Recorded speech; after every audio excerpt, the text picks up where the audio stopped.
അതെ. ചുറ്റമ്പലത്തിൽ എന്താ കാര്യം? ഈ ചുറ്റമ്പലത്തിലാണ് എനിക്ക് കാര്യമുള്ളത് മുഴുവൻ. അതെനിക്ക് 2009 ഡിസംബർ ലാസ്റ്റ് എനിക്ക് ഈ അസുഖമാണ് എന്നുള്ളത് തിരിച്ചറിഞ്ഞപ്പോ ഡോക്ടർമാര് പറഞ്ഞു ബ്രസ്റ്റ് ക്യാൻസർ ആണെന്ന് പറഞ്ഞു. 2009 ലാസ്റ്റിൽ ഇന്നരാന്ന് പറഞ്ഞില്ല കേട്ടാ. അത് കഴിഞ്ഞ് മെഡിക്കൽ കോളേജിൽ പോയിട്ടാണ് ഞാൻ കാണിച്ചത്. അത് കാണിച്ചിട്ട് പറഞ്ഞപ്പോ പറഞ്ഞില്ല. അപ്പൊ എന്റെ ഒരു അവയവം ഓപ്പറേഷൻ ചെയ്യണം എന്ന് പറഞ്ഞപ്പോ എനിക്ക് എന്താ രോഗം എന്നറിയണ്ടേ? അതിപ്പോ ആരും പറയണില്ല. അപ്പൊ അത് അറിയാൻ വേണ്ടിട്ടാണ്. ഞാനും പിന്നെ ആരെന്റെ ഒപ്പം ഉണ്ടായിരുന്നു ഒരാളും കൂടി. അതെ, അത് ഞാൻ എന്റെ നാത്തൂൻ നിശയാണോ എന്നൊരു ഓർമ്മ ഇല്ല ശരിക്കാണ്. ഞാൻ അതിന്റെ മുമ്പേ എരുമപ്പെട്ടി ഹയർ സെക്കൻഡറിയില് പ്രിൻസിപ്പലിന്റെ അസിസ്റ്റന്റ് ആയിട്ട് ഞാൻ ഹയർ സെക്കൻഡറിയില് പ്രിൻസിപ്പലിന്റെ അസിസ്റ്റന്റ് അറിയോ. അപ്പൊ എന്റെ ടീച്ചറുടെ പ്രിൻസിപ്പലിന്റെ ഹസ്ബൻഡ് മെഡിക്കൽ കോളേജിലെ സർജറിയുടെ മെയിൻ ആളാണ്. പിന്നെ അങ്ങോട്ട് VRS ഒക്കെ എടുത്ത് പോയി ജൂബിലിക്കായി. മെഡിക്കൽ കോളേജിൽ ഞാൻ വേറെ 2 ഹോസ്പിറ്റലിലേക്ക് പോയി ഒപ്പീനിയൻ എടുക്കാൻ, പ്രൈവറ്റ് തന്നെ. അപ്പൊ അതിന് പോയി. അപ്പോഴാണ് ഇങ്ങനെ പറഞ്ഞത് വേറെ സ്കാൻ ചെയ്താലേ പറ്റുള്ളൂ, മെഷീൻ ഇട്ടു അത് കേടാണ്. അപ്പൊ ഞാൻ എന്ത് ചെയ്തു, ജൂബിലിക്ക് പോയില്ല. ഞാൻ വേഗം ടീച്ചറെ അടുത്ത് കൊണ്ടുപോയി ഇതൊക്കെ കാണിച്ചു കൊടുത്തു റിസൾട്ട്. അപ്പൊ ടീച്ചറോട് പറഞ്ഞു ഞാൻ സാറിനെ കാണിക്കുക. ജൂബിലിയില മിഷൻ ഹോസ്പിറ്റലില്. അപ്പൊ സാറ് എന്താണോ പറയണത് ഞാൻ റെഡി ആവാം.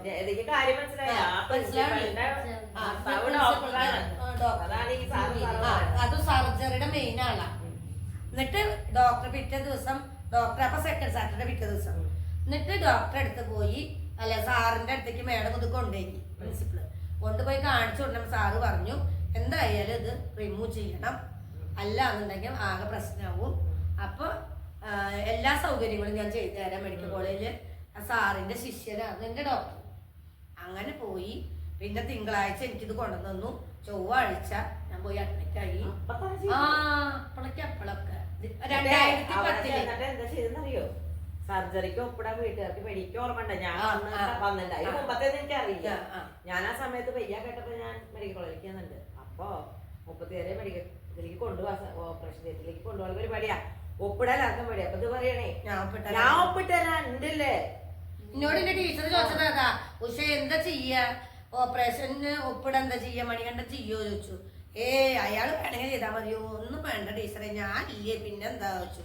ഞാൻ ഒപ്പിട്ട് കൊടുത്തു. സർജറിക്ക് എന്നെ കൊണ്ടുപോകുമ്പോഴേ അനസ്തേഷ്യ തന്നെ ഡോക്ടർ എന്നെ കൊണ്ടുപോയി, ഒരു ലേഡി ഡോക്ടറാണ്. ആ ഡോക്ടറിനോട് ചോദിച്ചു, ചേച്ചിക്ക് ഇതിൽ വരുമ്പോ പേടിയില്ലേ? ചേച്ചി എന്തെങ്കിലും ചിരിച്ച് കൂളായിട്ട് വരുന്നേന്ന്. ഞാൻ എനിക്ക് എന്തിനാ പേടിക്കേണ്ട ആവശ്യം? അതുണ്ടെങ്കിലല്ലേ.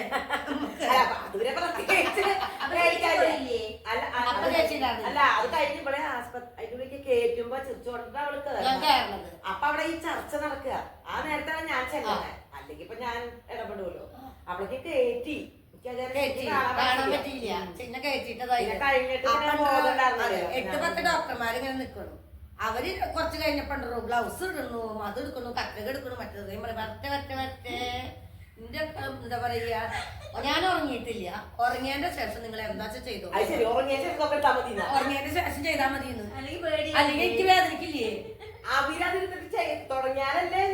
അല്ലേ മരുന്ന് തന്നിണ്ടായിരുന്നു, അനസ്തേഷ്യ മരുന്ന് തന്നിണ്ടായിരുന്നു. ഉറങ്ങണ്ടേ? ഗ്ലൗസും തേങ്ങി മാങ്ങയൊക്കെ ഇട്ടിട്ട് 10 ആളെ വളഞ്ഞിരുന്നിട്ട് ചേച്ചിയുടെ പേരെന്താ, ചേച്ചിക്ക് കുട്ടികളില്ലേ എന്നൊക്കെ ചോദിച്ചോളൂ. എനിക്ക് കുട്ടികളുണ്ട്, 2 ചെറിയ കുട്ടികളെ. ഞാൻ പറയും മറ്റേട്ടാ ഞാനേ മരുന്ന് തന്നില്ല, ഉറങ്ങിയിട്ടില്ല കേട്ടോ. ഞാന് ഉറങ്ങിയതിന്റെ ശേഷം നിങ്ങൾ എന്ത് വേണമെങ്കിൽ ചെയ്തോളൂ. ഞാൻ പറഞ്ഞതൊക്കെ ഓർമ്മയുള്ളൂ.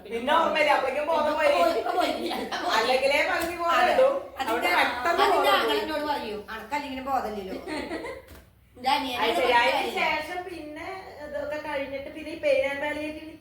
എന്നിട്ട് പെയിൻ ആൻഡ് പാലിയേറ്റീവിലേക്ക് വന്നത് അവിടുന്ന് ഓപ്പറേഷൻ ഒക്കെ കഴിഞ്ഞ് വന്നപ്പോ എന്റെ എന്റെ മനിക്കിലെ ഏറ്റവും താഴെയുള്ള ചേച്ചി പാലക്കാട്ടേക്ക് കൊണ്ടുപോയിട്ട് ചേച്ചി, എന്റെ ചേച്ചിമാരാണ് ചേച്ചി അമ്മിണ. ഞാൻ അമ്മിണിക്കുട്ടി ചേച്ചിനെ വിളിക്കുക, സന്ധ്യ എന്നാണ് ശരിക്കും പേര്. അപ്പൊ അമ്മിണിക്കുട്ടി ചേച്ചി വേഗം നമ്പർ തന്നു, ഡോക്ടർ ദേവദാസിന്റെ, ഞങ്ങളുടെ പാലിയേറ്റീവിലെ ഡോക്ടറുടെ നമ്പർ. അങ്ങനെ ആ ചേച്ചി മുഖാന്തരമായിട്ട് ഞാൻ പാലിയേറ്റീവിൽ ചെന്ന് 2010 14 കൊല്ലമായി. 14 കൊല്ലം അവര് സഹിച്ചു. സഹിച്ചു. 2010 ജനുവരി 15 അതെ 2010 ജനുവരി 15 പാലേറ്റി ഡേഡ എന്നാണ് എന്റെ ഓപ്പറേഷൻ നടത്തുന്നത്. എന്താ മിടുക്കി ആ കാര്യത്തില് തളരില്ല, ഞാൻ ഒരിക്കലും തളരില്ല. അപ്പൊ ഇതുപോലുള്ള ആളുകളോട് നമ്മൾ എന്ത് പറയണം?